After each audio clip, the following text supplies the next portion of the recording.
Salut à tous, c'est Bismart, on est de retour, à nouveau une heure de débat sur... Alors on va aller peut-être sur d'autres thématiques, quoique, oui si quand même un petit peu d'autres thématiques que celles qu'on... j'allais dire qu'on traîne, c'est très inconvenant, non, et qui nous passionne, enfin, en tout cas qui me passionne, j'espère qu'elle vous passionne aussi. Non, mais on va reparler des retraites, forcément, on est obligé de parler des retraites. Mais bon, il y a d'autres sujets, tiens, il y a notamment, on n'en a pas encore parlé, sur les bonnes nouvelles ou pas d'ailleurs de l'année, c'est le nouveau record de création d'entreprise. Année après année, on bat les records de création d'entreprise, donc voilà. On va raconter tout ça, les bonnes résolutions de l'année. Et puis, quand même, on va s'intéresser aussi un petit peu à ce qui se passe sur les marchés, notamment le retour de la saga Elon Musk, puisque Tesla a à nouveau pris une grosse dégelée la nuit dernière à Wall Street. Bref, tout ça nous fait un sommaire passionnant. C'est parti, c'est Bismart.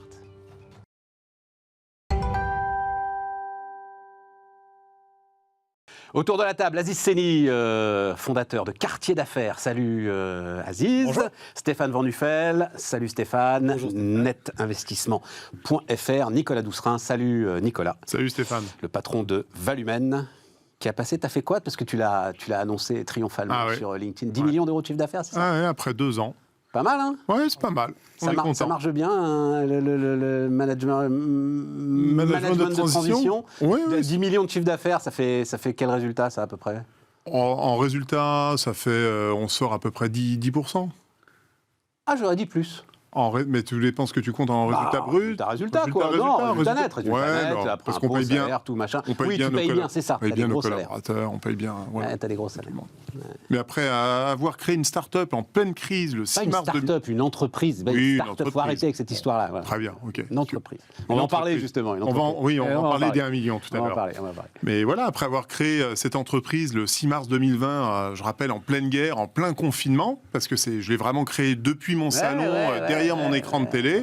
Bon bah voilà, dépasser la barre des 10 millions, c'est un chiffre symbolique, mais c'est quand même pas si mal. Non, c'est très très chouette. Bravo. Aziz? Bravo, génial. Maintenant, il reste... Nous, on est à 3,5 millions à peu près. Cap sur les Je sais pas si on a le droit de le dire, j'en sais rien. Non, parce qu'on a démarré au même moment. Ah oui? On a démarré au même moment. Moi, je ne suis sûr. pas rentable du tout.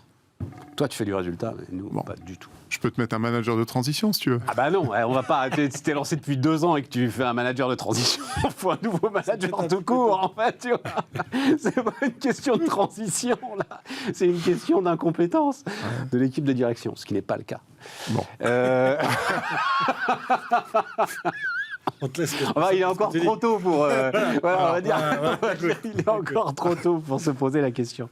Non, mais c'est super en 2 ans comme ça, dans une période pas simple. Ouais. Non, mais là où Après, c'est... la transition, management de transition, c'était aussi un moment donné où les gens avaient peut-être besoin de ce service et de cette valeur ajoutée que tu as. C'est le truc, là, en ce moment. Non, mais Oui, c'est un et vrai puis, sujet, hein. puis c'est ce que j'évoquais encore récemment, c'est qu'il y a un double phénomène aussi, c'est que finalement la crise nous a considérablement aidés, parce qu'en fait finalement le télétravail s'est imposé à tout le monde, quand avant il concernait à peu près 15-20% des entreprises seulement.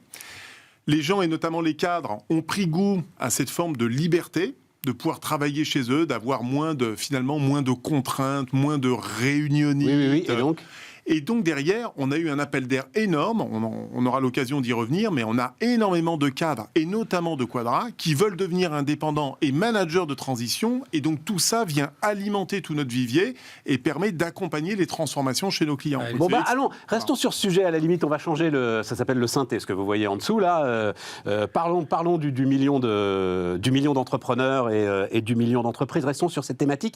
J'ai vu effectivement aussi un papier intéressant sur le rajeunissement dans le management de transition qui était lié au fait que vous intervenez maintenant sur des sujets de niche avec des expertises dont vous avez besoin très particulières, que ça amène un rajeunissement de tout le métier, alors que, quand même, globalement, dans la définition du management de transition, il faut être assez expérimenté. Tiens, d'ailleurs, j'ai vu que Patrick Puy, Dieu sait qu'alors lui, il l'a vu passer, était nommé à la tête de GoSport, sans que tu saches si c'est pour finir de liquider le truc ou si c'est pour essayer de le redresser, mais c'est lui qui avait fait tout le groupe Vivart, par exemple. Et donc il y a un rajeunissement, enfin voilà, c'est une demande face à des business models qui sont en train de se modifier en profondeur. Je trouve ça super intéressant. Oui, alors il y a deux phénomènes extrêmement importants. C'est vrai qu'à l'origine, le management de transition, il y a 25-30 ans, c'était globalement, schématiquement, le cadre, dirigeant, 58 ans, qui part à la retraite et qui a envie encore de consacrer 2, 3, 4, 5 ans de sa vie parce qu'il a évidemment un acquis, un savoir-faire. Bon. Aujourd'hui, c'est vrai que moi j'ai des managers de transition qui ont 35, 38 ans. On est à une moyenne d'âge chez Valumène à 42 ans, ce qui est très jeune dans la profession, extrêmement jeune. On est quasiment 8 à 10 ans plus jeune que la moyenne de nos concurrents. Parce qu'aujourd'hui, les entreprises ont besoin de se transformer. Et mine de rien, quand on a 35-40 ans, on a déjà 15 à 20 ans de métier. Mais le vrai sujet à l'époque, c'est qu'on pensait que le CDI était le garde-fou incontournable pour avoir donc son emploi, ses emprunts. Et on s'est aperçu au fil du temps que finalement, ce qui faisait la richesse chez un individu, c'est le développement de ses compétences. Et c'est vrai que le management de transition offre un truc assez incroyable, c'est la diversité des missions. Et en fait, les gens sont aperçus, nos managers, que plus ils diversifiaient les missions, on pouvait passer d'un secteur d'activité à un autre, d'une mission à une autre, ça enrichissait considérablement leur parcours. Et cet enrichissement-là, ils arrivent à le valoriser davantage au travers du management de transition. Et c'est pour ça qu'on a des managers de transition de plus en plus jeunes également. Nickel. Nouveau record de création d'entreprise.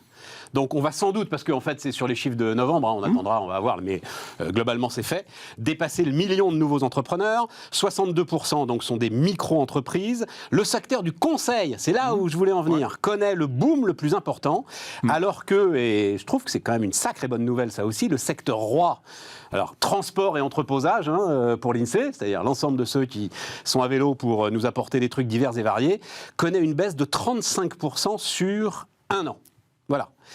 Et Nicolas, donc, garde la parole. Tu dis, c'est une supercherie, cette histoire ? Pourquoi une supercherie ? Parce que la supercherie, moi, je suis un peu discipliné. J'étais en train de lire en parallèle une autre étude, tu sais, sur les fameuses défaillances d'entreprises. Et on parlait qu'on va atteindre cette année, en gros, les 50 000. Je le répète, ce qui est complètement normal. On a mis entre parenthèses les faillites parce qu'on a... Vas-y, droit au but, t'ouvres pas les tiroirs comme Stéphane. Droit au but. Pourquoi c'est une supercherie ? Supercherie parce que j'ai fait un truc bête. Moi, j'ai fait 1 million de créations sur une année pleine, 50 000 faillites, solde net 950 000. Je me suis dit, putain, c'est quand même beaucoup. On est un pays à 66 millions d'habitants. Ça fait 3 années qu'on tourne à peu près autour du million. Je me suis dit, c'est incroyable. Il va y avoir plus d'entrepreneurs bientôt que tu n'as de personnes actives sur le marché. Mais ça veut rien dire. Enfin, excuse-moi, Nicolas, des faillites, mais il y a des radiations. En l'occurrence, moi, l'année dernière, j'ai radié une entreprise. Tout s'est très bien passé. Je n'ai pas été au tribunal. Quand tu creuses le sujet, c'est que d'un côté... C'est là où je dis qu'il y a un peu supercherie. Tu as un gouvernement qui communique sur le chiffre d'1 million parce que le million, ça claque, ça fait beaucoup et on se dit on est un pays qui entreprend. Mais de l'autre côté, tu as 2/3 de ces auto-entrepreneurs qui arrêtent leur activité avec un chiffre d'affaires inférieur à 7 000 €, je précise, par an. Et ils ne passent pas par la trace par la bien sûr que non, évidemment. Ils arrêtent. Donc, d'un côté, on ne compte pas toutes ces centaines de milliers d'entreprises qui s'arrêtent chaque année. C'est ce que je veux te dire. Donc, le solde net n'est pas si important que ça. Et je trouve que pour être entrepreneur, on le sait tous, il faut créer une entreprise, il faut quand même des capitaux, il faut des moyens. Le statut entre auto-entrepreneurs, c'est bien, ça permet de se lancer. C'est quand on regarde les statistiques et l'évolution sur 5 ans, ce ne sont pas eux qui créent les entreprises de demain et qui permettent de se développer. Voilà, c'est tout ce que je veux dire. Donc, je fais attention aux effets d'annonce. 1 million d'entrepreneurs, c'est 1 million d'opportunités, point à la ligne. Donc c'est mieux si tu as 1 million d'opportunités que 500 000 opportunités ou 800 000 opportunités. Ce sont les mêmes qui sortent. Tu sais Stéphane, tu es au courant. Aziz, j'espère que tu vas lui... Ce sont les mêmes qui sortent des statistiques du chômage, d'accord, qui fait qu'on est le seul pays au monde à continuer de diminuer notre taux de chômage avec une croissance à 0%. Quand on t'expliquait il y a 5 ans qu'il fallait au minimum 1,8% de croissance par an pour être à 0. Là, on continue de baisser au niveau du... parce que tu les fais sortir du chômage et tu leur demandes de se mettre en auto-entrepreneur. C'est un sujet de productivité, mais c'est un autre sujet. Aziz, comment tu vois le truc ? C'est une supercherie ? Non, je ne crois pas que ce soit une supercherie. Je vois plutôt une bonne nouvelle. Une bonne nouvelle, pas forcément en se disant que ce million vont être des SAS avec 500 personnes. Mais moi, je vois le côté positif. Un gars qui se met, ou une nana qui se met à son compte, c'est une initiative économique, c'est le premier pas vers quelque chose qui peut devenir plus grand, ne serait-ce que déjà pour soi. Donc, se mettre à son compte, trouver un client plutôt qu'un employeur, et être employé soi-même, je trouve que c'est déjà une démarche positive. Moi, je salue ceux qui ont le courage de se dire je vais me mettre à mon compte, je vais facturer au lieu de prendre une fiche de paye. Ils n'ont pas le choix. Peut-être pas. On n'a pas le sujet. Quand les VTC ont explosé, quand un nombre de services à la personne ont explosé, etc., il y a des gens qui se disent, moi, je préfère être à mon compte, gérer mon emploi du temps, faire une facturation de temps en temps, etc. Il y a ceux aussi, dans ce million, qui ont déjà aussi probablement un emploi et qui cumulent avec une activité à côté, se dire, moi, je vais essayer, et puis si ça marche, je prendrai mon congé à la création d'entreprise et je ferai autre chose. Donc tout ça crée une dynamique. Alors oui, ça va pas alimenter le SBF 120. Mais pourquoi pas ? On s'en fout. Ça m'étonnerait. Statistiquement, l'histoire fait que pourquoi pas ? L'histoire fait une chance sur 1 million peut-être. Sur le million, il y en a peut-être un qui va sortir. Ce qui me permet de rendre hommage. Ouais. Il est mort là, 99 ans je crois quand même. Le fondateur de Sonépar. Boîte qu'on connaît assez peu, famille Roquette, Quan, dans le Nord. Quasiment leader mondial aujourd'hui de la distribution de matériel électrique. Le gars, il a démarré tranquillement, tu vois. Comme Monsieur Le siècle. C'est comme Monsieur Le Duf. En faisant aujourd'hui, c'est comme Monsieur Le Duf. Il y a un siècle, d'accord, mais le contexte. En tout cas, moi, c'est mon opinion. Ça alimentera peut-être pas, mais ça alimentera le tissu économique, ça alimentera un certain nombre une dynamique, et je trouve que c'est plutôt positif. Maintenant, quand je vois création d'entreprise, c'est bien. Il y a aussi, je suis un peu d'accord avec lui, le côté communication. Ouais, on a créé 1 million. Je préférais qu'on se pose aussi la question de la pérennisation des entreprises. Comment on est de ces petites boîtes. Celui qui a un salarié ou qui est tout seul a passé à 5, celui qui a 5 a passé à 50, celui qui a 5. Donc la problématique générale de la croissance de la TPE, PME, comment les aider, les soutenir. Du financement. Stéphane. Il n'y a pas grand-chose à ajouter, parce que vous avez à la fois tous les deux raison, et je ne pas beaucoup. Hein. Non, c'est pas ça, c'est qu'il faut juste compléter. Moi, je suis un peu d'accord avec Nicolas sur le côté effet d'annonce, un peu supercherie. Vous me sciez la nouille, les gars. Attends, mais justement... On la garde, celle-là, pour les mais c'est 1 million de gars dans notre pays qui se disent, je vais arrêter d'attendre l'échec. Mais enfin, bon Dieu, c'est quelque chose d'énorme. 2 tiers arrêtent, Stéphane. Et alors, c'est des gars qui disent, je vais arrêter de tout attendre du système. Dans une période, là, aujourd'hui, où chaque jour tu te réveilles, tu as un nouveau chèque, tu as 1 million de gars qui disent « Tiens, je vais essayer quand même de voir ce que je peux faire par moi-même. » C'est positif. Mon Dieu, qu'on célèbre pas ça me sidère. Pardon, Stéphane. Maître Sommier, est-ce que je peux y aller ? Pardon. Donc, je disais juste, mais si vous voulez, je vais me mettre d'accord avec vous. 10%, je suis d'accord avec Nicolas. Sur le principe, juste, voilà, il y a toujours un côté, comme ça, dans ces chiffres, beaucoup trop macroéconomique. Très clairement. Et on ne va pas faire du tiroir, parce que ce n'est pas le sujet, mais c'est un vrai sujet sur lequel j'aimerais bien qu'on aille plus loin encore que le schéma de différenciation de qui crée la valeur ajoutée, etc. Moi, je suis 100% je ne l'ai pas encore montré, celui-là. On se connaît depuis suffisamment longtemps pour savoir que moi, j'en ai créé 50 000, des trucs qui ont explosé en vol dans tous les sens. J'ai été entrepreneur, j'ai tout fait. Moi, j'adore ce genre de choses, donc évidemment, y compris dans les quartiers, si ça peut permettre à des gens qui ont des projets d'avoir des process tous digitalisés, de s'inscrire facilement, de créer facilement une activité, même à 7 000 balles par an, c'est pas grave. Ça va changer la mentalité profonde que moi je défends depuis 20 ans des Français entrepreneurs, si possible libéraux, c'est-à-dire entre guillemets, qui se donnent les moyens de leur réussite et qui se responsabilisent à réussir et pas à échouer. Ce qui est un peu l'inverse quand on t'enferme dans un carcan. Maintenant, Stéphane, il faut faire très attention parce que moi je le vis, et toi aussi je pense, Nicolas. Alors Aziz, après je ne sais pas dans les activités, on a notre spectre est peut-être un peu tourné par les gens qu'on côtoie au quotidien. Moi, je travaille beaucoup dans l'IT, beaucoup dans la finance. Il y a de plus en plus de gens qui, en plus, avec le confinement, dans la nouvelle façon qu'ils veulent de vivre, de flexibilité, etc., ils veulent plus du salariat, Stéphane. Donc, en fait, c'est pas des gens qui vont créer proprement une activité. C'est pour ça que je veux pas être négatif, parce que c'est très bien quand même. Hein. C'est vrai. C'est très bien quand même. Ça les responsabilise. Donc, c'est la liberté, dans mon esprit libéral, c'est la liberté, c'est d'être responsable. C'est ce qu'on appelle, génial. Dans certains pays, on appelle ça l'auto-emploi. C'est l'auto-emploi. Mais en fait, l'auto-entreprise, c'est un terme qui a été inscrit comme ça dans le droit pour les statistiques. Là, je rejoins Nicolas. Alors que ça devrait être de l'auto-emploi. Et cet auto-emploi, Stéphane, il est fondamental sur des générations de gens et sur des types de postes. Mais tu comprends bien quand même, je suis tout à fait d'accord avec ça, mais ça change tout. L'auto-emploi par rapport au salariat, ça change tout. C'est ce que je vous raconte en rigolant assez régulièrement. Un salarié, il se lève le matin, il fait « Oh merde, j'ai une grosse journée ». Un auto-employé, il se lève le matin, il fait « Pas super, j'ai une grosse journée, gros chiffre d'affaires ». Et à un moment, son mindset est complètement transformé. Et à un moment, c'est « Dis donc, et tu rencontres un gars, dis donc, on ferait pas le truc ensemble là on est complémentaires sur la clientèle ». Et c'est parti. Restons, on est début janvier 2023, il faut faut qu'on bouge cette année. Moi, je la sens bien. Je sais pas pourquoi, je la sens bien. Celle-là, je la sens bien. On reviendra après sur j'ai la pas aimé résolution. 2022, mais je la sens bien. Résolution. Restons sur cette idée. Mais part du principe que je pense que ce serait bien qu'on ait les chiffres. Il y a au moins un tiers de ces gens-là qui ne sont pas des gens dont l'état d'esprit est celui qui t'anime, toi, qui nous anime d'entrepreneurs purs. Là, je suis d'accord. Et c'est pas grave. C'est très bien quand même, l'auto-emploi. Mais c'est bien de le rappeler pour dire, attendez, on n'est pas en train de créer 1 million de futures entreprises leaders mondiales de distribution de matériel électrique. Mais alors donc, effectivement, puisqu'on est dans la séquence boulanger, là, je voulais quand même... Ça tombe bien, parce que l'INSEE, juste avant les vacances, a fait ce qu'il fait tous les ans, l'état général des entreprises en France. Et donc, ça y est, on se remet à entendre... ce sont les PME qui font l'emploi, ce sont les PME qui font l'emploi, ce sont les PME qui font l'emploi. Donc, une fois encore, non, ce ne sont pas les PME qui font l'emploi, ce sont les grandes entreprises qui font l'emploi. En France, comme sans doute ailleurs, mais enfin particulièrement en France. Et donc, on va voir ça, donc la répartition des différents agrégats selon la catégorie d'entreprise. Mais je vous donne ça rapidement. Donc, 4 200 000 entreprises en France à la fin de l'année, dit l'INSEE. 273 grandes entreprises font 32% de la valeur ajoutée du pays et 29% de l'emploi.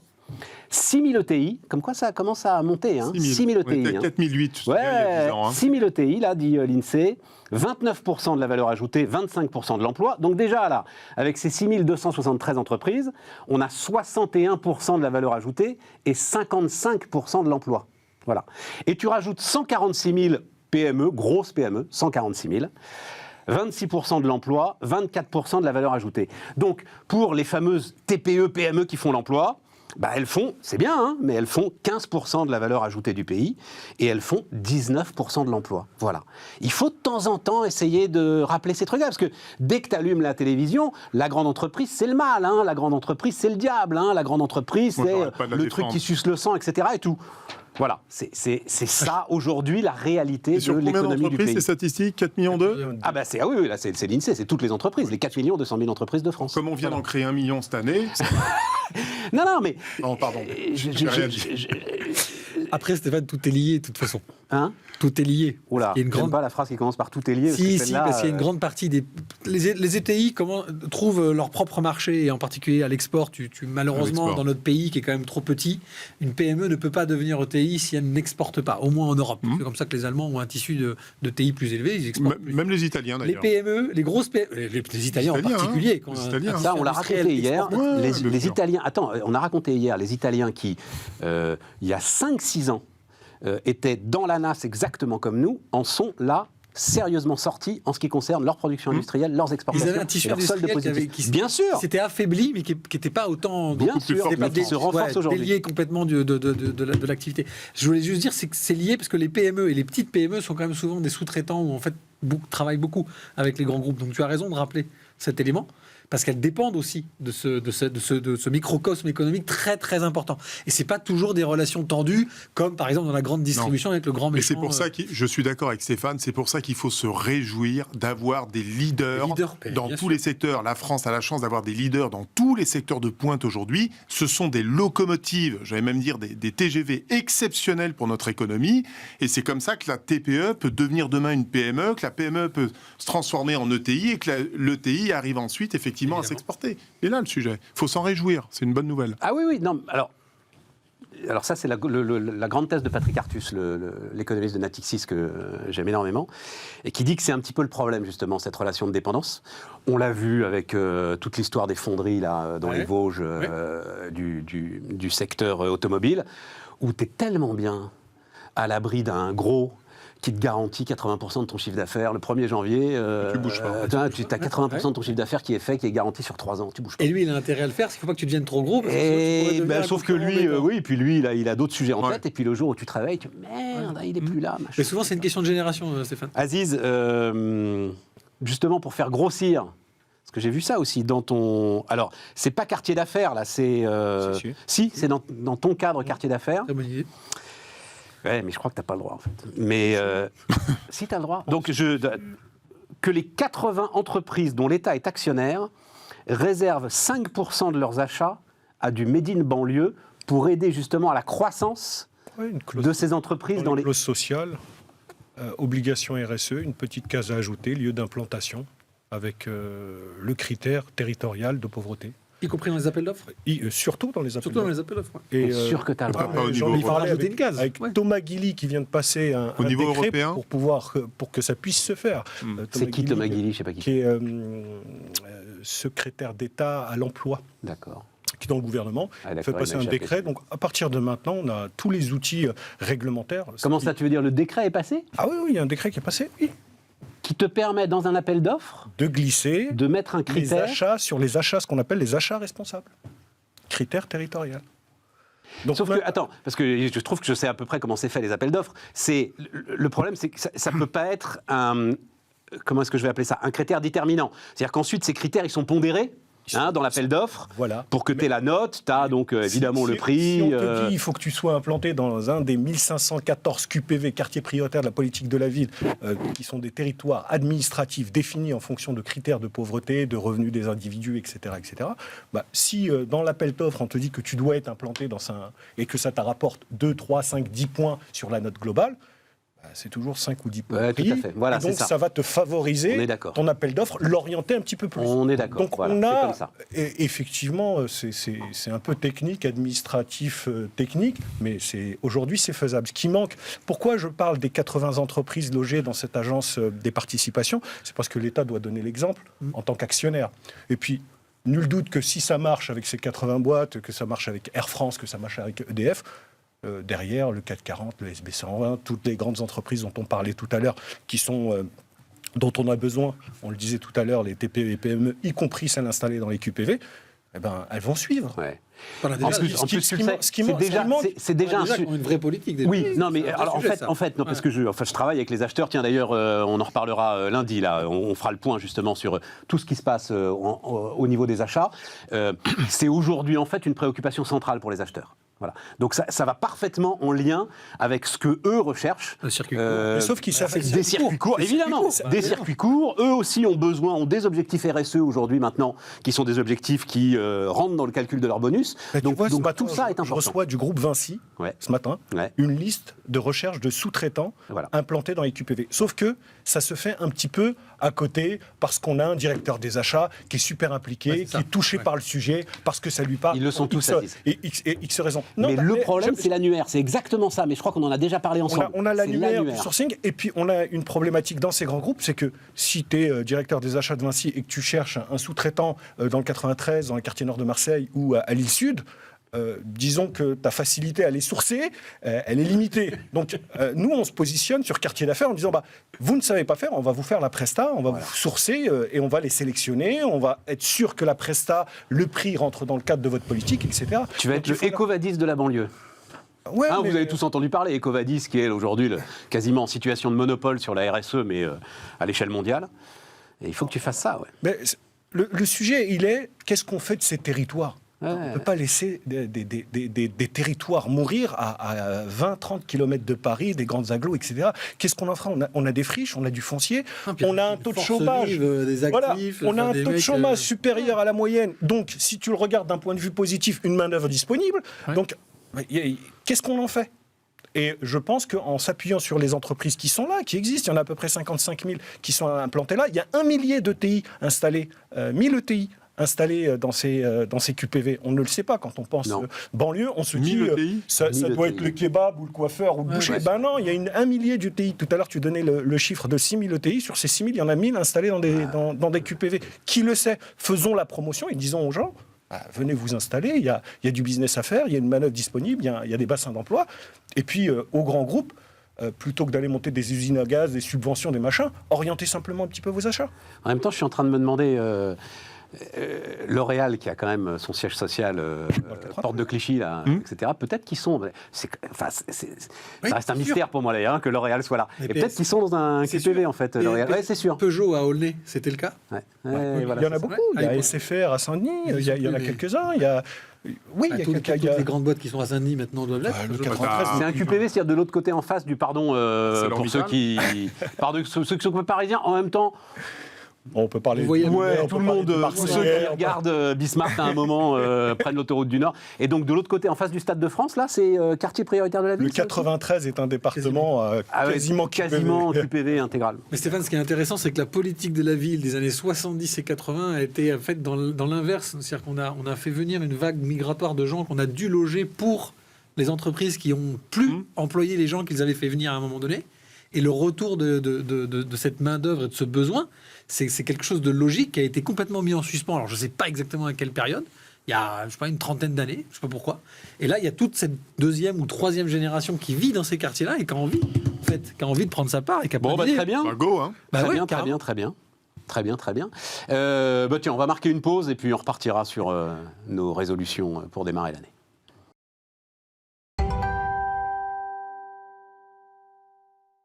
On repart donc. Vous avez des bonnes résolutions, pas des trucs personnels. Je vais vous laisser vivre tranquille. Mais bonne résolution pour démarrer l'année, Stéphane, un truc économique, macro, j'en sais rien. Alors, d'abord, la chose très pragmatique et très... Moi, je pense qu'il faudrait, et je le redis, je le sens bien cette année 2023, mais il faut aussi qu'à un moment donné, on commence à faire très très attention à la façon dont on laisse ruisseler le pognon. Les moyens et le pognon. Voilà. Donc je suis obligé de faire le mec pas drôle, mais je commence, alors que jusque-là, je faisais partie des gens qui disaient qu'il était important de soutenir les pans. Je me dis, il y a un moment donné, on en parlait sur les créations d'entreprises, ces entreprises zombies, ces entreprises fantômes, et c'est l'entrepreneur, ça brise le cœur de dire un truc comme ça. Il y a un moment donné, il va falloir commencer peut-être avec les boulangers, c'est mal barré là. Tu vois, voilà, et je te dis ça parce que j'ai eu ce sentiment-là lorsque j'ai vu le chèque baguette là pour le j'ai vu début le de camarade de Nicolas qui avait remis son col roulé hier pour nous annoncer ça. Et je me suis dit, ouais, il y a un moment donné, il va falloir faire attention parce que le problème, c'est que tout le monde va trouver de bonnes raisons parce que tout le monde a de bonnes raisons. Et malheureusement, je pense que d'un point de vue rafraîchissement économique, de temps en temps, et tu sais que voilà, je ne vais pas le reciter, moi j'adore Schumpeter, même si c'est un économiste d'un autre temps, voilà, il faut que la destruction soit créatrice d'autre chose ou que la création détruise. Donc, on le prend dans le sens anglo-saxon ou français. Et c'est hyper important. Maintenant, à titre perso, quand même, moi j'ai eu la chance, et je me tourne vers Nicolas, j'ai eu la chance en 2022 pour la première fois, alors j'étais très sûr de moi, créateur d'entreprise, j'avais montré tout le monde, d'avoir un coaching et un accompagnement dans une transition personnelle de management pour me faire monter sur des compétences. Je pense à ça par rapport à tout ce que je disais. Je disais à nos auditeurs qui s'y s'intéressent à ce genre de choses, pour leur monter en compétences personnelles. Ça peut être des choses toutes bêtes, d'organiser son agenda, parce que je suis le spécialiste, vous le savez bien, de me planter dans mon agenda, d'arriver en retard, etc., etc. C'est quelque chose que je souhaite à tout le monde pour 2023. Penchez-vous sur des choses qui pour moi étaient... Un coup de coaching. Ouais, mais ça peut être du coaching très... Un coup, c'est un investissement. Ouais, c'est un investissement. Non, je disais un coup, c'est oui. Un coup, c'est oui, voilà. Mais c'est un vrai investissement. Parce que moi, j'y ai trouvé beaucoup de plaisir. J'ai toujours pas fini. Très bien. Et je souhaite aux gens de se pencher sur ce genre de sujet. Très bien. Alors moi, j'ai plein de bonnes résolutions. Alors d'abord, je suis coaché moi-même. Très bien. Voilà, depuis j'ai toujours pris ce temps de respiration à raison de 2 fois par semaine. Je passe 2 fois 3 heures. Et derrière, ça me lance mon plan d'action pour les 15 jours. Donc ça, je le fais. Ça, j'ai appris de l'ancienne crise. Et moi, je crois beaucoup dans 2023 aussi. Alors pour une autre raison, c'est que je crois que les crises que nous traversons ouvrent des opportunités incroyables. Moi, ça fait 8 mois que je travaille avec mes équipes sur la crise. Donc, je me suis appliqué mes propres conseils que j'ai appris liés à la précédente crise. D'abord, j'ai beaucoup emprunté auprès des banques en 2022 parce que j'avais un bon bilan, mais je n'avais pas besoin d'argent. Donc, j'ai emprunté. Et à l'heure où je parle, les caisses de Valumène sont pleines. Voilà, elles sont pleines. Deuxièmement, j'ai travaillé sur tous les secteurs de pointe liés à la crise qui pouvaient justement permettre l'industrie, la défense, la biotech, certain nombre de secteurs que j'ai jugés prioritaires. Ça fait 8 mois qu'on travaille ces secteurs pour générer notre croissance et notre développement sur 2023. Et la troisième action qui est pour moi fondamentale et essentielle, c'est la préparation de mes propres équipes. Ça fait 9 mois que je dis à mes équipes, ça va être difficile, il va y avoir des creux de 10 mètres, c'est maintenant qu'on va voir si vous êtes bon. Et c'est maintenant qu'il faut se préparer à affronter la tempête. Et c'est dans la tempête qu'on verra les meilleurs s'en sortir en 2023. Donc personnellement, c'est mes résolutions et je suis très optimiste pour 2023. Je ne crois pas du tout aux creux de 10 mètres. Il n'y a pas de raison que tu aies des creux de 10 mètres. Ça dépend où tu es. Ça dépend quel secteur. Ça dépend où tu es, dans quel secteur. Parce que je peux dire que tu as des secteurs là, en ce moment, on accompagne, nous, on a quelques managers de transition à les directions générales dans les entreprises, je peux dire dans l'industrie, je peux dire que les creux, c'est très compliqué. Là. Voilà. Non, j'ai un groupe qui fait 600 millions, qui fait tout son chiffre d'affaires aujourd'hui. Écoute, le chiffre qu'on donnait hier, parce qu'il y a des cas particuliers, et évidemment c'est ce cas particulier qui t'appelle, mais le chiffre, parce que quand même, il faut en revenir là, le chiffre c'est 8% aujourd'hui, 8% des industriels sont soucieux sur la hausse de l'énergie. Je donnais les chiffres hier. Un tiers des industriels, si tu enlèves ces 8%, donc il en reste 92, un tiers d'entre eux pensent qu'ils vont pouvoir jouer sur leur marge, et 2 tiers d'entre eux pensent qu'ils vont pouvoir répercuter dans les prix les hausses de coûts qu'ils doivent encaisser aujourd'hui. Le problème, Stéphane, c'est que c'est la photo d'aujourd'hui. C'est-à-dire que je pense, ce qui fait la différence aujourd'hui des crises que nous traversons, enfin, c'est la photo d'aujourd'hui avec les gars qui sont quand même... Oui. Ça fait 3 mois que ils ont pu prendre la mesure de ce qui se passe, quoi, tu vois. La crise qui peut nous tomber dessus dans 4 mois, dans 6 mois, on ne sait pas d'où elle peut venir aujourd'hui. On voit bien qu'aujourd'hui, il y a une espèce voilà, il y a des choses qu'on ne maîtrise pas. Enfin bon, pas beaucoup de personnes avaient prédit qu'on allait vivre la Covid-19 à ce niveau-là, si vous voulez. Bon, si, on va nous ressortir quelques discours de Bill Gates, effectivement, qui avait annoncé qu'un jour ça arriverait. Bon... Mais globalement, le plus important, c'est de préparer les entreprises, mais surtout de préparer les équipes. Parce que c'est toujours dans la difficulté qu'on s'aperçoit souvent de la vraie valeur des collaborateurs, d'accord, et surtout de la capacité des individus à surmonter les crises. Il y en a qui s'effondrent littéralement face à la difficulté, et il y en a qui, au contraire, se révèlent. Et c'est dans ces périodes difficiles qu'on s'aperçoit de la vraie valeur de ses collaborateurs. Et donc, moi, j'incite les dirigeants, les managers, les entrepreneurs à toujours laisser cette tension positive au niveau des équipes pour qu'elles soient prêtes, finalement, et donc suffisamment armées pour, justement, affronter ces crises, s'adapter, gagner en agilité et permettre la pérennité, le développement de l'entreprise. Aziz. Moi, j'ai 2 résolutions. Une business sur ma société d'investissement immobilière spécialisée dans les QPV. Un challenge sur 2023 pour moi, c'est de convaincre les banquiers qui n'ont pas l'habitude de voir des sociétés d'investissement spécialisées sur ces territoires, de leur expliquer que acheter des bureaux de petite surface et les mettre en location à des TPE-PME locales, c'est pas plus risqué que de le faire dans le 8e.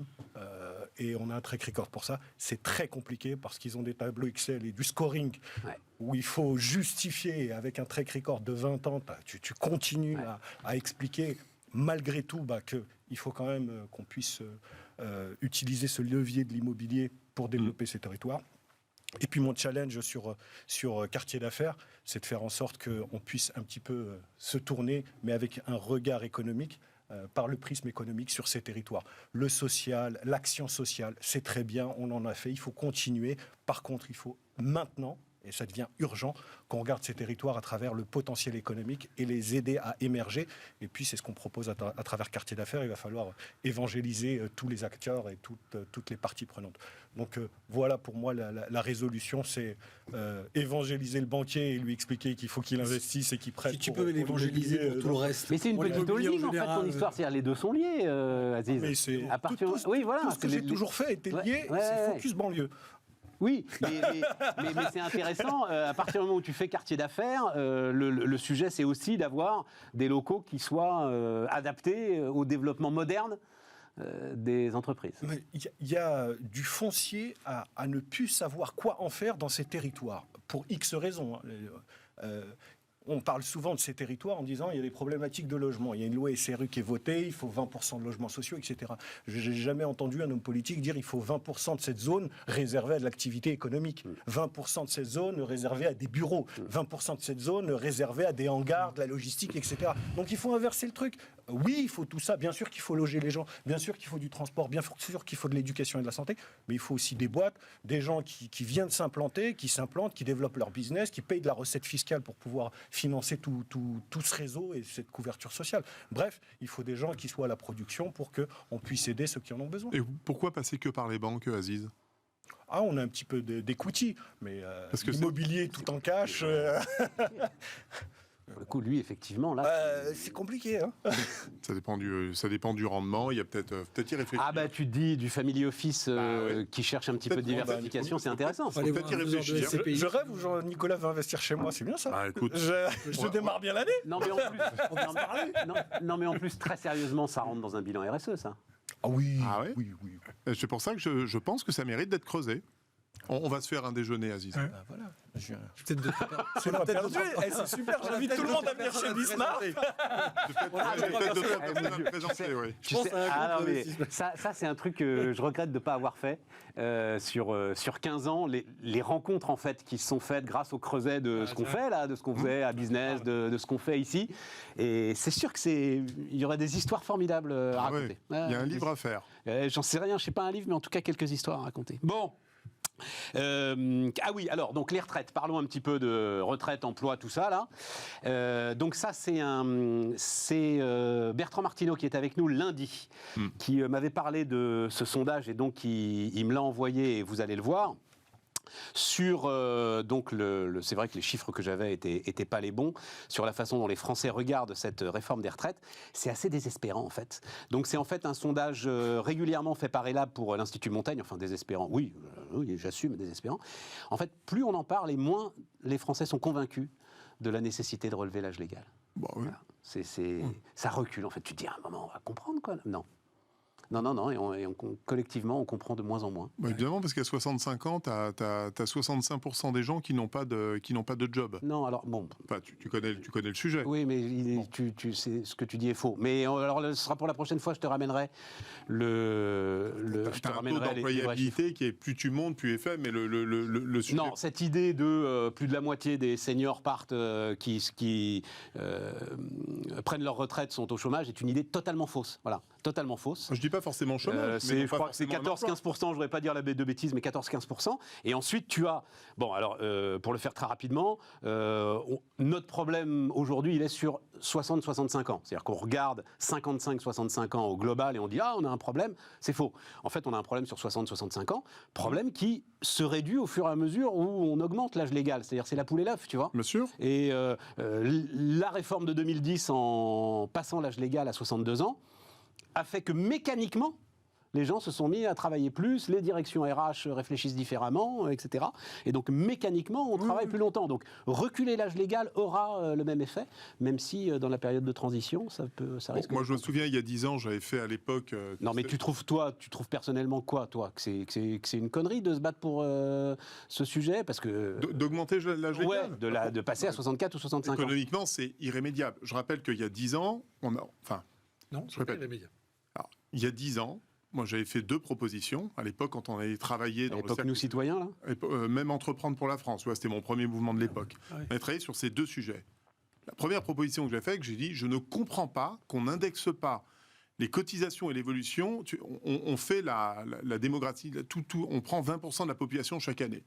Tu augmentes ton espérance de vie. Il faudrait d'abord que ce soit indexé sur l'augmentation de l'espérance de vie. Comme ça éviterait déjà de renégocier tous les 5 ans, tous les 10 ans, tous les 20 ans. Je ne comprends même pas qu'on n'ait pas eu cette idée-là. Ça éviterait déjà tous ces débats. Mais le deuxième sujet, moi, que j'avais évoqué, c'est que dans le monde du travail et des ressources humaines que je côtoie depuis 25 ans, j'aurais bien bâti un système qui fait que nos charges sociales soient plus fortes quand on est en pleine activité, quand on a 35, 45 ans, qu'on paye, parce qu'on sait bien que les seniors, ils gagnent de plus en plus, et à la fin, c'est le coût qui coûte très cher. Qu'un senior aujourd'hui à 55, 58, 60 ans, ça coûte très cher, parce qu'on a le même coefficient donc de charge. Moins de charges pour les seniors. Je ferai quelque chose de dégressif, c'est-à-dire qu'après, plus tu avances dans l'âge, plus tes cotisations diminuent pour que le coût... Ça n'existe pas déjà, ça ? Ben non, aujourd'hui, ça n'existe pas. D'accord. Et notamment qu'il y ait un système de parrainage entre un senior et un jeune. Le jeune coûte moins cher. Et ça a été tenté, on en parlait hier, ça n'a absolument pas marché. Contrat de génération, ça s'appelait. Contrat de génération. Le contrat de génération, mais l'évolution de ton coefficient de charge au fur et à mesure de, si tu veux, de ta période d'activité, qui est en gros de 42 ans, 43 ans aujourd'hui, elle doit être faible au début pour inciter les entreprises à prendre des jeunes, les faire monter en compétences. Quand elles sont en pleine force de l'âge, on va dire 30, je sais pas, 47, 48, 49 ans, cotisation plus élevée, et après 48 ans, tu fais baisser tes cotisations progressivement pour que le coût soit moins important. Mais qu'on arrête, j'ai l'impression que depuis 20 ans, on réfléchit toujours avec la même formule, c'est toujours cet âge de la retraite. On est omnibulé 62, 63, 64, 65 ans, on ne parle pas de voilà. Je pense qu'il y a d'autres mécanismes sur lesquels ça mériterait de réfléchir. Oui. Moi, je prendrais, parce qu'il faut apporter un peu d'originalité à la réflexion. D'abord, évidemment, c'est pas surprenant. On a vu que les retraités, en fait, sont d'accord pour que l'allongement se fasse. Et puis Et pas les salariés. Non, quelle surprise. On a envie de dire merci les retraités. On va pas revenir sur le baby boom, le machin. Enfin, ils sont sympas. Vraiment, définitivement, ils ont bien réussi les 40 dernières années. C'est une génération qu'on aime, sont nos parents.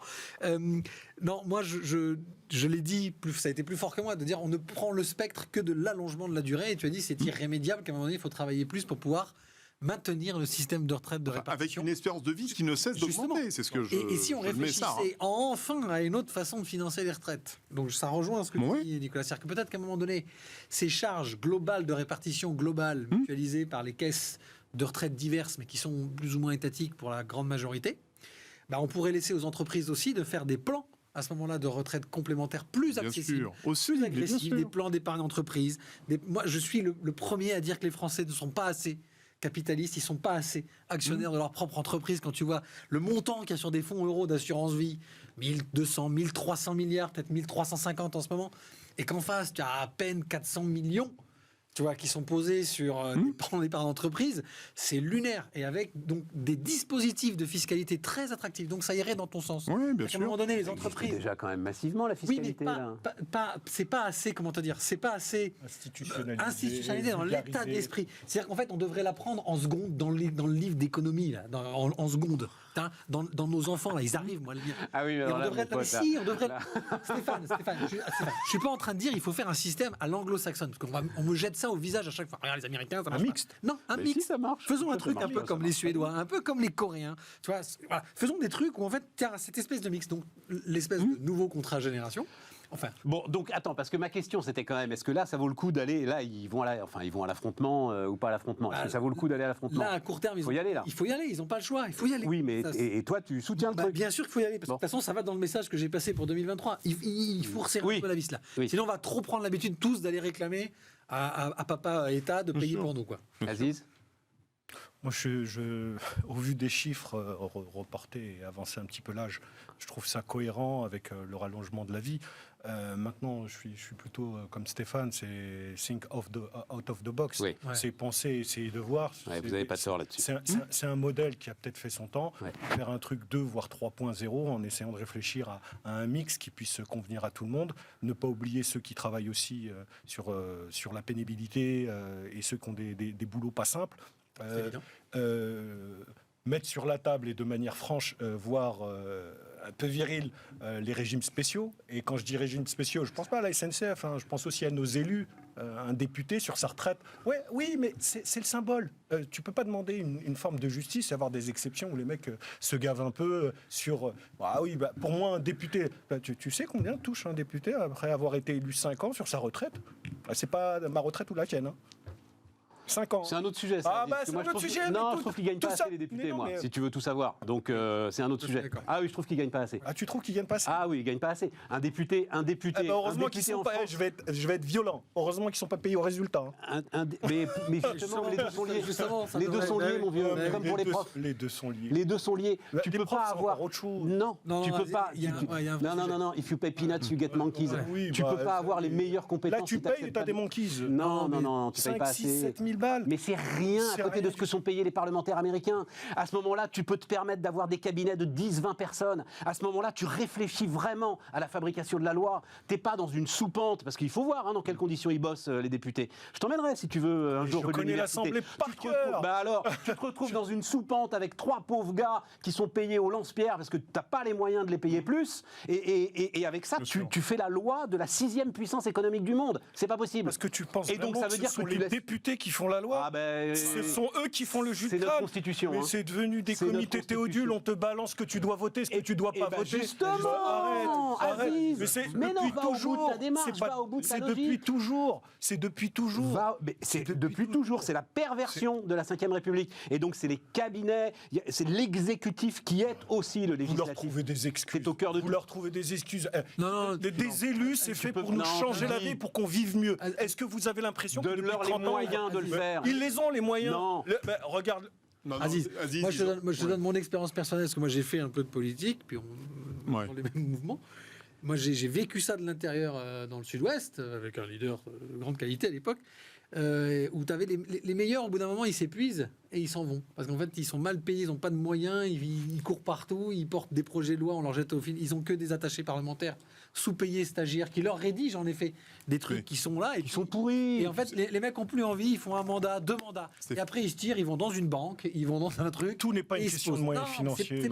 C'est de réallocation. Par contre, je vais vous dire, on n'est pas en train de dire qu'il faut augmenter que eux. On est en train de dire. Expliquer qu'il faut augmenter les C'est députés. non, Mais c'est comme bien les profs. sûr. C'est comme les profs. Mais Qu'il faut les staffer. Mais là, t'es dans le slogan, Aziz. Je suis T'es pas dans le slogan. je suis pas dans le slogan. Alors qu'en fait, je suis un au fond de toi, contribuable. tu penses la même Mais chose. non, je suis un contribuable qui investit dans le service public et qui voit qu'il en a pas pour son C'est argent. pas la même chose. Ça, C'est rien. Les frais de fonctionnement de l'Assemblée au regard des 400 milliards, Les 450 de milliards des trucs. dépenses de l'État, c'est rien. Bien sûr. C'est rien du tout. Et là, tu te fais une vraie fabrique de la loi. Là, tu peux peut-être changer les choses. Mais Aziz, c'est comme ça que tu te retrouves avec Bernard Tapie, ministre de la Ville, qui dit qui connaissait quoi et qui a fait quoi en vrai. On se retrouvait avec des gens opportunistes qui il est sont là resté que pour 40 l'image. jours. Hein, bon. Non, mais tu as compris ce que je veux dire. Oui. Que pour l'image et que pour le coup Il y a- politique. T'as pas des gens qui ont Bon, envie je de ne faire- mettrai pas d'accord. Ouais, Il y, non, je serai pas a, d'accord. il y a 5 ans, j'avais dénoncé ces chiffres d'il y a 5 ans, j'avais fait l'audit justement. Est-ce que vous connaissez le salaire moyen des fonctionnaires de l'Assemblée nationale? Le salaire moyen, mensuel, net. Pas les députés, les fonctionnaires. Des fonctionnaires de tous ceux l'Assemblée qui sont là. nationale. Ok. Ah, mais les députés ne sont pas fonctionnaires, hein, donc Non, c'est non, pas les députés. non, d'accord. Je sais Bon, pas. je vais vous donner, ouais. je Ouais. vais donner le chiffre tout de suite. Accrochez-vous. Hein. 6 500 € net par mois, D'accord. payés sur 15 mois. Pour l'huissier, le C'est machin. 90 000 € pour la personne qui est à l'accueil Ouais, au l'huissier. 152 rue de l'Université. Ouais, ok. C'est le salaire moyen. Ce que je veux dire par là, c'est qu'à un moment donné, soit ils sont surpayés, soit nos députés sont pas assez payés. Ouais. Mais il y a un problème quelque Il y a un part. truc qui va pas. Voilà. Et Ouais. c'est pour vous montrer quand même Pour vous l'exemple. la faire courte, pour moi, je pense qu'on n'en a pas pour notre argent. Voilà, pour vous la faire Ça, courte. on est Ce d'accord. qu'on met et ce qu'on a en retour, il n'y a pas assez. Et les députés, tu peux m'expliquer qu'ils sont mal payés, les pauvres, ils dorment dans leur réduit. Et c'est pour ça que t'as de la tricherie, Aziz. etc. Aziz. Le taux d'absentéisme à C'est pour ça que t'as l'Assemblée de la tricherie. nationale, leur implication locale. Enfin bon, si ils faisaient correctement leur boulot, ça se verrait au quotidien chez les Français Mais t'en as et chez plein, les Aziz, entrepreneurs. qui font bien Et leur- on C'est est des là, mots, d'ailleurs, on en Aziz. bas. Tu l'as C'est t'en as pas plein, des c'est mots, des mais mots. Tu mais prononces non, des mots, c'est exactement comme si moi je me mettais à parler de la banlieue. C'est exactement comme si moi je me mettais à dire, franchement, hein, avec le marché de l'emploi aujourd'hui, ceux qui sont encore au chômage, Levez-vous ils à l'ont bien 5 heures cherché. du matin. Hein. Et les moyens qu'on a mis, Hein, les mecs qui on se va- lèvent pas le matin, hein, tu vois, sont des mots, Aziz. Non, ce Et sont pas des mots, parce j'ai que trop de respect pour toi Mais, pour. parce que ce que je viens de dire, on passe notre temps à en débattre ici. Les conséquences non, on n'a pas encore de fait leur les- non-travail, On a- c'est des chiffres économiques, c'est l'emploi, c'est le chômage, c'est la situation de la santé dans les hôpitaux. C'est ça le résultat du fruit de leur travail. contre, Tu vis mieux? T'attends quoi d'un élu? T'attends Bon, quoi allez, d'un arrêtons élu? là, on tourne en rond. On tourne en rond, arrêtons là, c'est rien. Mais je t'assure, renseigne-toi comme tu es capable de te renseigner sur le travail parlementaire. Et peut-être que tu changeras d'avis. On dit un mot d'Elon Musk, là, quand même, parce que notre petite saga Elon Musk, là, l'année se termine et l'année reprend. Il s'est pris combien? Il s'est pris 12% dans la vue, je crois, hier, ouais. Tesla. Ouais. Moi, Et ça moins m'intéresse. 70% surtout depuis 6 mois. Ouais. Bah, on doit Mais être à attends. 80, là, maintenant, quelque chose Ouais, comme ça. ouais. Je crois qu'il y avait 1000 milliards au départ, il en reste Avec 350. valorisation divisée par 4. Donc c'est pas compliqué. Voilà. Donc valorisation de Tesla divisée par 4, fortune de Elon Musk divisée par 4. J'avais lu un Non. truc. Parce qu'il a revendu ses actions Tesla, Ouais, et entre-temps, il a quasiment. racheté Twitter. Et par contre, Twitter est passé de 42 à 55 milliards. Ouais. C'est bizarre. Non, mais c'est pas coté Twitter. Non, mais bon. Non, mais tu as la valorisation, tu suis quand même. Non, je crois pas. Non, J'ai- ça a été retiré de la cote, je vois pas commenter de la valo. Bah, j'ai vu dans les échos. décides. Bon. Ah non. Bon. Mais de toute façon, Stéphane, Non, je sais ce que tu as vu. C'est lui, alors on n'est pas tout à fait sûr, Ah bon. mais lui commence à aller démarcher des investisseurs. pour Ouais. Et c'est sur cette valo-là Ah, qu'il démarche les d'accord. investisseurs. Oui, Voilà. je te dis, il refixe sa valeur. Mais Mais tout ça, c'est virtuel. Hein. Voilà, Enfin, c'est virtuel. Je veux dire, Alors que les marchés financiers, Non, pas mais il y du a un tout. truc qui m'intéresse. Non, Alors non, que les marchés financiers, Il y a un pas truc- du tout. Il y a un truc qui m'intéresse parce que ce serait la première fois, et là, on peut tous avoir un avis. Est-ce qu'à force de faire n'importe quoi, c'est-à-dire sa voiture, elle était trendy, c'était hype de monter dans une Tesla, c'était chouette de monter dans une Tesla. Genre, personne pouvait te stigmatiser parce que tu montais dans une Tesla. Et maintenant, en fait, tu vas monter dans la bagnole d'un type sur lequel tu commences quand même à te poser une série de questions, quoi, un peu chelou. Est-ce que ça va pas impacter la voiture elle-même, quoi, tu vois ? Pourquoi tu veux que ça impacte Mais parce que je veux pas monter. En fait, moi, je suis en train de changer de mindset sur Elon Musk. Tu vois, je vois ce qu'il écrit sur Twitter. Tu pourrais multiplier ça par beaucoup de personnalités. On en avait parlé sur ce plateau, hein, déjà, du risque. Si tu veux, si Tavares, à un moment, il pète un plomb, il fait une connerie, j'en sais rien, tu voudras toujours monter dans une 3008, tu vois. Lui, il est tellement associé. T'es d'accord? Je suis d'accord. Je pense que quand tu as un dirigeant comme ça, on pourrait prendre un Bordelais à Flelou, si demain il commençait à dire des conneries ou à faire des conneries, ou ce qu'on considérerait comme des conneries, je pense que la marque en prendrait un coup directement. Tout à fait. On achèterait moins de lunettes à Flelou, etc., etc. Oui, mais à Flelou, il fait des lunettes, donc il ne peut pas faire des conneries. Elon Musk, c'est son fonds de commerce. Je pense c'est juste je fais une comparaison, elle vaut ce qu'elle vaut, mais je me dis, comme toi, c'est que le fondateur et son produit sont tellement liés en termes d'image que quand il fait quelque chose, ça a un impact. Et c'est le cas de tous. Attendez, Steve Jobs est mort et Apple s'en est sorti alors qu'il avait été viré, qu'il était revenu. Enfin, Elon Musk, moi, personnellement, je ne le connais pas et on était sur ce plateau avec ton ancien camarade de Nous Citoyens qu'il avait rencontré physiquement et qui avait eu un entretien avec cette personnalité qui déjà est très peur. Enfin, c'est un garçon qui est pas normal, enfin, qui vit sur une autre planète, on va le dire comme ça. Et il le sait, il le pense déjà, parce que lui, il se projette. Donc il est inquiétant. Mais je veux dire, si tu prends Zuckerberg, il est inquiétant. Bill Gates, qui boit 872 coca par jour et qui a marché dans les bois, il est inquiétant. Ouais, mais j'en sais rien, il me le raconte pas à longueur de journée. L'autre là, il me le raconte à longueur de journée, l'ensemble de ses dérives, de ses obsessions. Les autres, c'était 80, 90, 2000. Bezos, 2010, avec Zuckerberg. Lui, tu veux dire c'est la nouvelle génération là. Lui, il achète Twitter. Pourquoi? Il achète Twitter pour faire son business. Le mec fait du business. Il va sur Bitcoin, il dit que ça, c'est de la merde, ou que ça prend trop. Boum. Et demain, Monsieur Musk décide que finalement, il s'est rendu compte que ça consommait pas tant que ça. Est-ce que c'est donc pas en fait, qu'il n'est pas lié que à sa voiture électrique. Il est lié qu'aujourd'hui, il est la deuxième fortune mondiale. À cause de sa voiture électrique, grâce à sa voiture électrique. Sa personnalité aujourd'hui, elle est marquée. Elle est marquée sur le marché entier, pas que sur Tesla. Est-ce que c'est pas s'il prend une décision de critiquer quoi que ce soit? Non, c'est fini justement. Est-ce que c'est parce qu'il est sur un laps de temps qu'on estime un peu court, et, entre guillemets, il les enchaîne assez régulièrement. Tu parles de quand il rachète, non, je parle de Musk. Quand il rachète Twitter avec toute cette polémique sur la manière dont il gère les gens, son management, son style de management, et puis ce qu'il écrit, et puis la façon dont il s'en sert. Le mec, il te balance des trucs, c'est trash. Moi, j'ai émis un doute sur l'histoire des crypto-monnaies. Où à un moment donné, en l'espace de 6 semaines. Les doubles prises de parole d'Elon Musk ont fait qu'il y aurait pu y avoir un délit d'initié absolument monstrueux. Comme c'est dérégulé, décentralisé, qu'il n'y a personne qui a pu remarquer, on ne sait pas. Voilà. Est-ce qu'il a un intérêt, étant donné qu'il est déjà milliardaire, en centaines de milliards, on ne voit pas l'intérêt. Mais comme il a trouvé un numéro 2, là, visiblement, pour Tesla. Donc, il doit être un peu... Après Stéphane, pour être un peu honnête, sujet du truc. Attends, j'avais noté son nom quelque part. Il y a beaucoup de boîtes où, à un moment donné, les créateurs fondateurs ont été trop collés. Peut-être que, par exemple, sur Meta... Donc Facebook, il serait peut-être temps que Zuckerberg, qui s'était trop mis en avant dans ce nouveau projet de métaverse, se retire peut-être, comme l'ont fait les créateurs de Google à un moment donné, qui a pris aussi une rouste en bourse, aussi Google aussi. Apple, qui a à chaque fois eu des dirigeants. C'est des tycoons américains, c'est des grands milliardaires qui sont à la fois fondateurs, moi génies. je suis pas là. Il faudra suivre les ventes de Tesla dans les prochains mois, voir si... Et justement, le problème, n'en demeure pas moins qu'il est quand même... C'est pour ça qu'il a pris un gadin la nuit dernière. C'est parce que, alors, on ne le sait pas exactement, mais pour la première fois, ses productions sont supérieures à ses livraisons. Pour la première fois. Il avait toujours un problème de production, il y avait trop de demandes. Là, pour la première fois, il y a plus de production que de livraison. Alors, est-ce que c'est un sujet logistique, les chaînes logistiques, c'est très compliqué en Chine, etc., machin, zéro Covid, on a tous suivi ça, Ou est-ce que c'est qu'il commence à y avoir un coup sur les commandes? On va voir. Et donc, c'est les prochains trimestres qui le diront. Est-ce qu'il y a de la concurrence? Moi, j'ai juste deux éléments. Bon, d'abord, tout ce qui est fortune virtuelle, moi, ça m'épuise parce que tout ça, c'est une photo à un instant donné. Il est premier là, il est quatrième demain. Honnêtement, on s'en fout.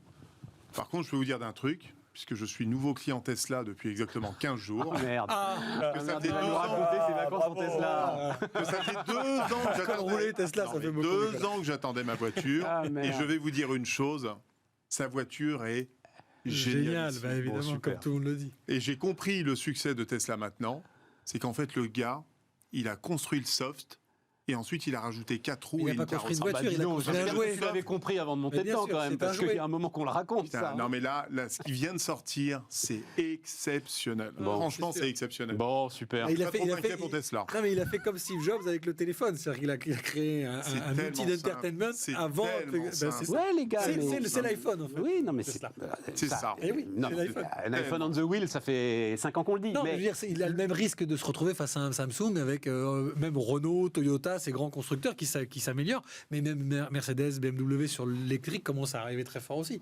Donc Ils ont compris maintenant qu'il fallait faire un jouet. Et il non s'appelle Ouais.